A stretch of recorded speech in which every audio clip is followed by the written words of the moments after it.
से शुरू किया, कश्मीर तक चले, 4000 किलोमीटर चले और हजारों लोग हमारे साथ चले। उसकी जरूरत क्यों पड़ी? क्योंकि जो मीडिया है वो 2-3 बड़े उद्योगपतियों के हाथ में है, वो पूरी की पूरी उनके कंट्रोल में है, तो जो जनता के मुद्दे हैं वो उठाते नहीं है। तो इसीलिए हमने कन्याकुमारी से कश्मीर तक यात्रा की।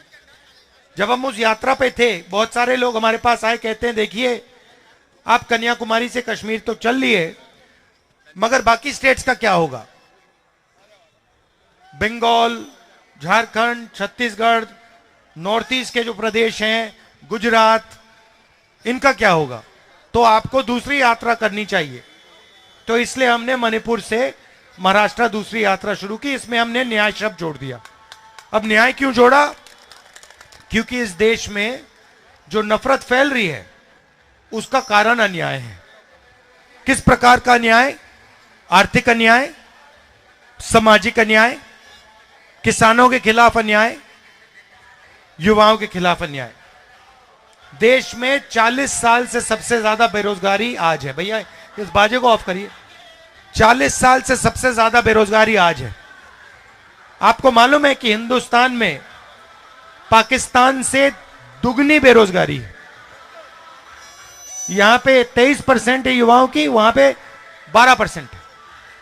तो तकरीबन दुगनी बेरोजगारी हिंदुस्तान में है। बांग्लादेश से ज्यादा है, भूटान से ज्यादा है। क्यों? क्योंकि नरेंद्र मोदी जी ने जो छोटे उद्योग हैं, छोटे व्यापारी हैं, छोटे बिजनेसेस हैं, उन सब को खत्म कर दिया। कैसे? जीएसटी और नोटबंदी से। तो इससे भयंकर बेरोजगारी फैली है। दूसरा अन्याय सामाजिक अन्याय। इस देश में पिछड़े लोग कितने हैं? 50%। आदिवासी कितने हैं? 8%। दलित कितने हैं? 15%। कितना होता है? 73 होता है। अब आप देखो, मीडिया की बड़ी बड़ी कंपनी की लिस्ट निकालो, मालिकों की लिस्ट निकालो, 73% में से आपको वहां एक आदमी नहीं मिलेगा। मालिकों की लिस्ट में आपको एक कुशवाहा नहीं मिलेगा, एक माझी नहीं मिलेगा, एक यादव नहीं मिलेगा, एक दलित नहीं मिलेगा, एक आदिवासी नहीं मिलेगा। मीडिया के मालिकों की लिस्ट निकालो, 73% में से आपको एक आदमी वहां नहीं मिलेगा। 650 हाईकोर्ट के जज हैं हिंदुस्तान में।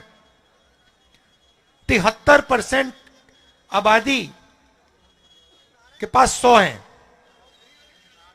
ठीक है? हिंदुस्तान को 90 सबसे बड़े ब्यूरोक्रेट चलाते हैं, आईएएस अफसर। वो पूरे बजट को बांटते हैं। 73% आबादी के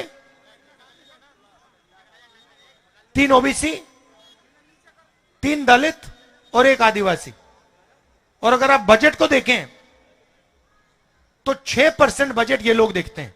73% जनता के अफसर 6% बजट को देखती है, 100 रुपए में से 6 रुपए। और फिर नरेंद्र मोदी जी कहते हैं मैं ओबीसी के लिए काम कर रहा हूं, मैं गरीबों के लिए काम कर रहा हूं। हमने जाति जनगणना की बात उठाई। हमने सिर्फ यह कहा, देखिए जैसे किसी को चोट लगती है, आपको कभी चोट लगी है, अस्पताल गए आप, पहला काम डॉक्टर ने क्या कहा? एक्सरे कराओ। कहा ना कि भैया हाथ टूटा है, लगता है हाथ टूटा है, एक्सरे कराओ। तो हमने कहा कि भैया हिंदुस्तान का एक्सरे करा देते हैं, जाति जनगणना करा देते हैं, पता लग जाएगा पिछड़े कितने, दलित कितने, आदिवासी कितने, गरीब कितने, कितना धन कितना किसके हाथों में है। अब इसका तो किसी को इतराज नहीं हो सकता, किसी को इतराज नहीं हो सकता कि हम कह रहे हैं भैया देश का एक्सरे कराओ, पता लगाओ धन किसके हाथ में है, पूरे के पूरे एसेट्स किसके हाथ में, अदानी के हाथ में कितना है, गरीब जनरल कास्ट के हाथ में कितना है, पिछड़ों के हाथ में कितना है, दलितों के हाथ में कितना है। नरेंद्र मोदी जी कहते हैं नहीं, हिंदुस्तान में तो कोई जात ही नहीं है, 2 ही जात है, एक गरीब है, एक अमीर है। अच्छा, अगर 2 ही जात है तो फिर आप ओबीसी कैसे हो गए? पहले आप कहते थे हम ओबीसी हैं, हम ओबीसी हैं, हम ओबीसी हैं। अब हमने एक्सरे की बात की, जाति जनगणना की बात की, आप कहते हो भैया इस देश में तो ओबीसी है ही नहीं, पिछड़े है ही नहीं, सिर्फ 2 जात है। क्यों? क्योंकि आप डरते हो, आप नहीं चाहते हो कि देश की सच्चाई 73% को पता लग जाए। प्राइवेट कॉलेजेस देख लीजिए, उनके मालिक देख लीजिए, 73% में आपको वहां एक नहीं मिलेगा। अस्पतालों के मालिक देख लीजिए, उधर 73% का आपको एक नहीं मिलेगा। तो कहा जाता है कि आपको भागीदारी दी जा रही है। नरेगा की लिस्ट निकालो भैया, डिस्टर्ब मत करो, नरेगा की लिस्ट निकालो आप, ठीक है, मजदूरों की लिस्ट निकालो, उसमें आपको 73% दिख जाएंगे। ये जो सड़क बनाते हैं इनकी लिस्ट निकालो, इनकी लिस्ट में आपको सब दिख जाएंगे। यहां आपको पिछड़े दिख जाएंगे, दलित दिख जाएंगे, आदिवासी दिख जाएंगे। तो मैं सिर्फ यह कह रहा हूं कि अगर मजदूरों की लिस्ट में 73% दिख सकते हैं तो बड़े बड़े उद्योगपतियों की लिस्ट में क्यों नहीं दिख सकते? स्कूल कॉलेज की लिस्ट के मालिक में क्यों नहीं दिख सकते? इन्होंने क्या गलती की है? इनमें क्या कमी है? और ये 73% है। इनको आपने कहा, पहले क्या होता था? पहले इनके लिए रास्ता बनता था।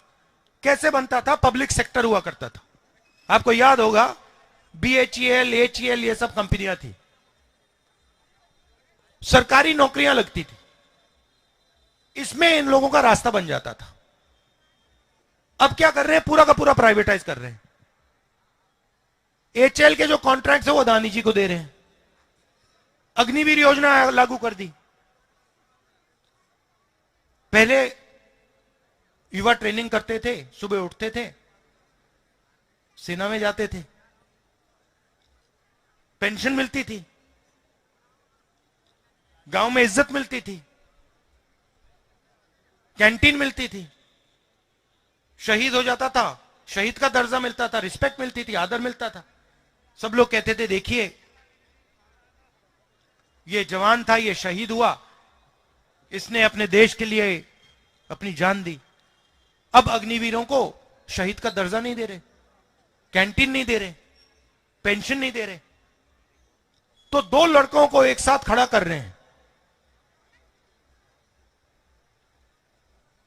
एक को ट्रेनिंग मिलेगी, पूरी ट्रेनिंग मिलेगी, 4 में से एक को पूरी ट्रेनिंग मिलेगी और 3 को सही ट्रेनिंग भी नहीं मिलेगी, 6 महीने की ट्रेनिंग मिलेगी।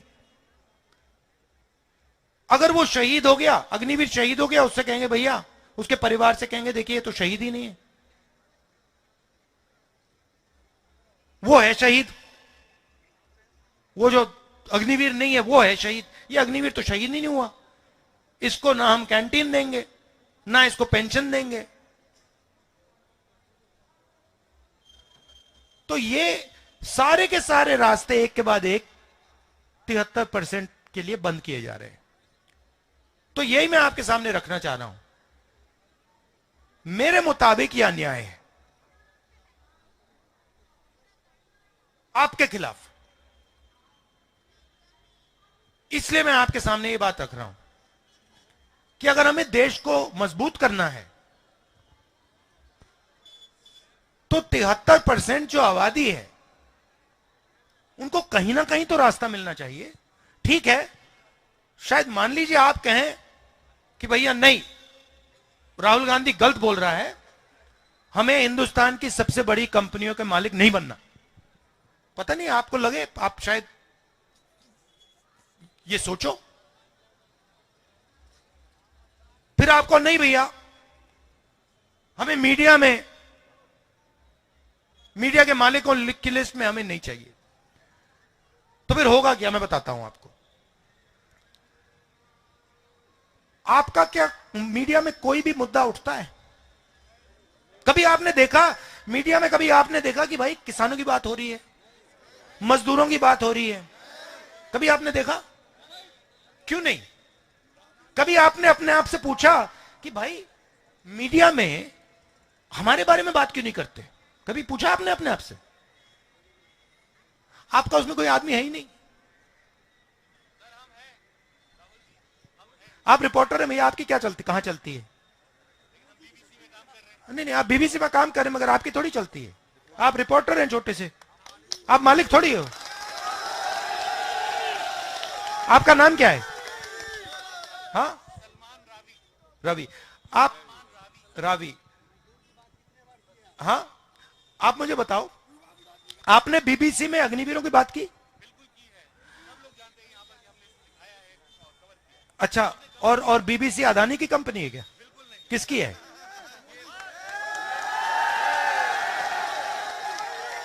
तो आप हमें कह रहे हो कि आप एक विदेशी कंपनी के लिए के लिए काम करते हो। आप मुझे कह रहे हो पब्लिक ब्रॉडकास्टर, आप विदेशी कंपनी है आपकी, है ना? विदेशी कंपनी अग्निवीर की बात कर रही है। अजीब सी दुनिया है। विदेशी कंपनी में हिंदुस्तानी आदमी मुझे कह रहा है कि नहीं भैया हमने उठाया।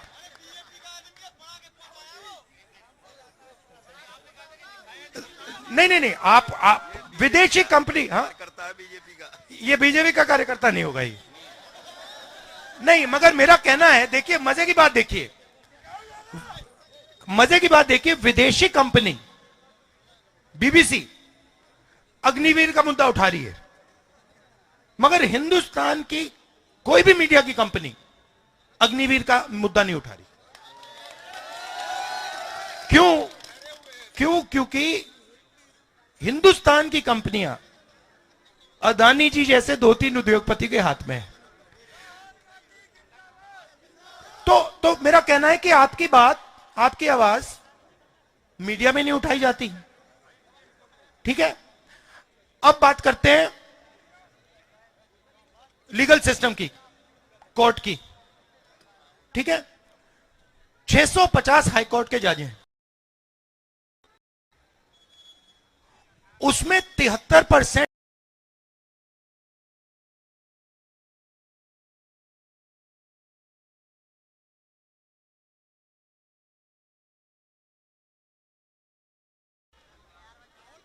ठीक है, ठहर जाइए, ठहर जाइए, ठहर जाइए। तो मेरा सिर्फ ये कहना है,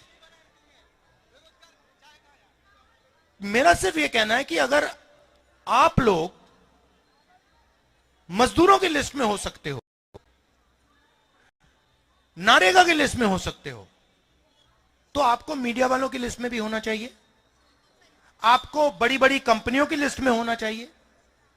आप किसी भी कंपनी की सीनियर मैनेजमेंट देख लो, जो सबसे मतलब ऊपर लेवल के लोग होते हैं, आपको 73% का एक आदमी नहीं मिलेगा।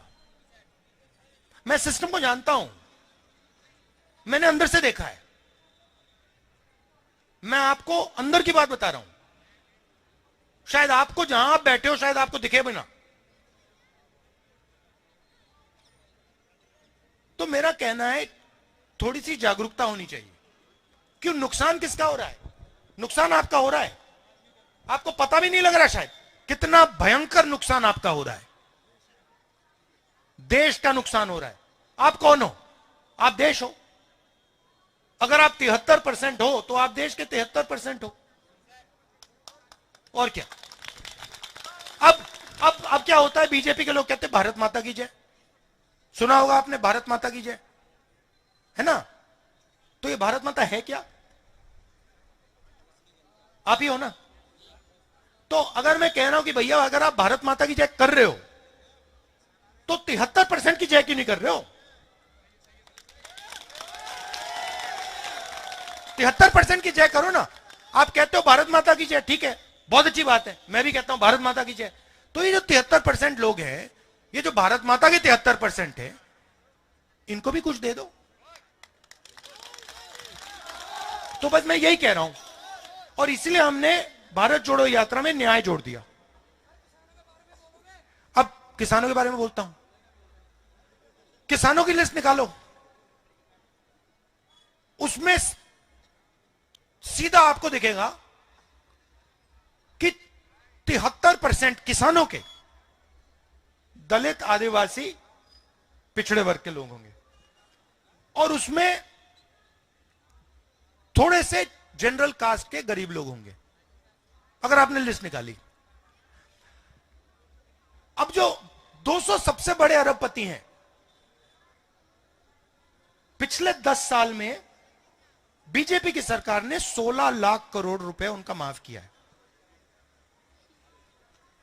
16 लाख करोड़ रुपया। आप 16 लाख करोड़ रुपया समझते हो कितना है? कितना होता है? क्योंकि ऐसा इतना बड़ा नंबर है, आप कहोगे यार ये है क्या, कितना बड़ा नंबर क्या है? तो 16 लाख कितना है बताओ? कोई अंदाजा लगाओ। अच्छा मैं आपको बताता हूं, एक साल में मनरेगा को चलाने के लिए, एक साल में मनरेगा को चलाने के लिए तकरीबन 65,000 करोड़ रुपए लगते हैं। ठीक है, 65,000 एक साल के मनरेगा के लिए। तो 16 लाख करोड़, अब आप समझ गए ना?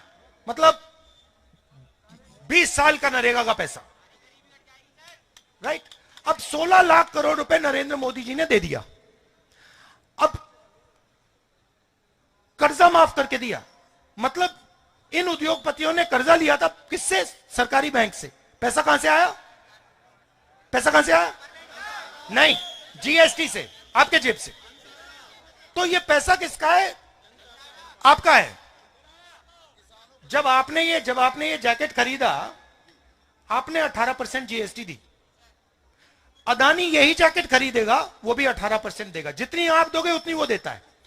तो पैसा किसका है? 73% का है, गरीब जनरल कास्ट का है। उसमें से 16 लाख करोड़ रुपए नरेंद्र मोदी ने उनको दे दिए। किसानों का कितना कर्जा माफ किया? एक भी नहीं। तो मैंने सिर्फ यह बात बोली कि भैया अगर आप इनका 16 लाख करोड़ माफ कर सकते हो तो इनका भी 1 लाख करोड़ माफ कर दो। उसमें क्या मतलब, क्या बड़ी गलती है? नहीं, पार्लियामेंट में जवाब आता है, पार्लियामेंट में जवाब आता है राहुल जी, हम किसानों की आदत नहीं बिगाड़ना चाहते। अच्छा, तो किसानों की आदत नहीं बिगाड़ना चाहते मगर अदानी की आदत बिगाड़ना चाहते हो। तो मतलब किसान ने क्या गलती की? और ये किसान है कौन? ये 73% है। अब आपने देखा होगा वहां पे हरियाणा पंजाब में सड़क को ब्लॉक कर दिया है, देखा आपने? वहां पे कीलें गाड़ रखी हैं। अब क्यों गाड़ रखी है मैं आपको बताता हूं। क्योंकि किसान कह रहा है कि देखिए भैया, हमें अनाज के लिए, धान के लिए मिनिमम प्राइस चाहिए। ठीक है, जैसे आप चिप्स का पैकेट खरीदते हो, उस पर दाम लिखा होता है ना, आपने देखा होगा। आपने कभी ये कैमरा खरीदा, उसके पीछे दाम लिखा होता है ना, कि भैया इससे कम का नहीं बेच सकते। पानी की बोतल पे होता है। तो किसान यही कह रहा है, भैया देखो, सब लोगों के प्रोडक्ट पे लिखा होता है भैया इससे कम क्या नहीं बेच सकते, हमें भी दे दो, हमें भी ये मौका दे दो कि भैया हमें भी कम से कम दाम मिल जाए।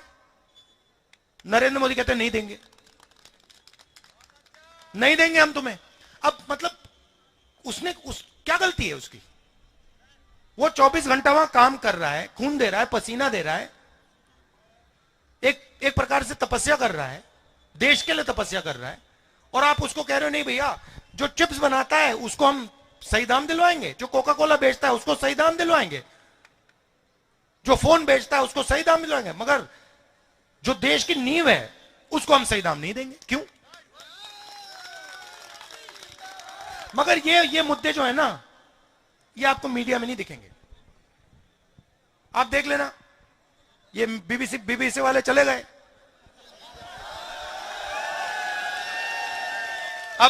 अब राहुल गांधी जो बोल रहे हैं वो कैसे दिखा सकता है? अब वो क्या कहेगा? आप देखा, अब जाएगा टीवी पे, आप देखेंगे अंबानी जी के बेटे की शादी हो रही है, आप देखना वहां पे धूमधाम से, मतलब मजा आ रहा है, दुनिया के लोग आ रहे हैं, सेल्फी ली जा रही है, और आप लोग यहां पे भूखे मर रहे हो। तो यही सच्चाई है, ये मैं आपके सामने रखना चाहता था। आपने इतने प्यार से मेरी बात सुनी, इसके लिए दिल से धन्यवाद।